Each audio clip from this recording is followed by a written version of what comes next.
Alors nous sommes ici devant la Sorbonne où sont nés les Jeux Olympiques, puisque le 23 juin 1894, les congressistes rassemblés ici par Pierre de Coubertin ont adopté à l'unanimité le principe du rétablissement des Jeux Olympiques sous une forme moderne, c'est-à-dire en fait non pas avec les sports de l'Antiquité, mais avec les sports de la modernité de la fin du XIXe siècle. Alors Pierre de Coubertin a des relations chaotiques avec le gouvernement français, avec la République. C'est un jeune aristocrate parisien. Il va devenir 2 ans plus tard président du CIO, du Comité international olympique, qui est né aussi ici le 23 juin 1994.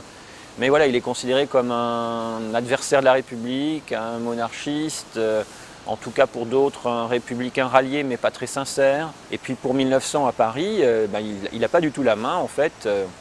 Il doit concéder l'essentiel de l'organisation à la République, au gouvernement républicain radical. Ces Jeux Olympiques à lui n'ont lieu que dans les quartiers huppés de la capitale. Et l'essentiel des manifestations sont des manifestations de la modernité républicaine, comme les concours de bicycles, les concours de dirigeables, le vol de pigeons, c'est la chasse au sanglier courant par exemple. Et puis c'est aussi la pêche à la ligne. Et puis la République organise aussi des concours professionnels, ce qui exècre Coubertin. Coubertin voulait, lui, que des concours amateurs. Or l'amateurisme, c'est une barrière sociale à l'époque, c'est une manière d'exclure les ouvriers. Et donc là, effectivement, entre Coubertin et la République en 1900, il y a eu un vrai combat des chefs et Coubertin a perdu.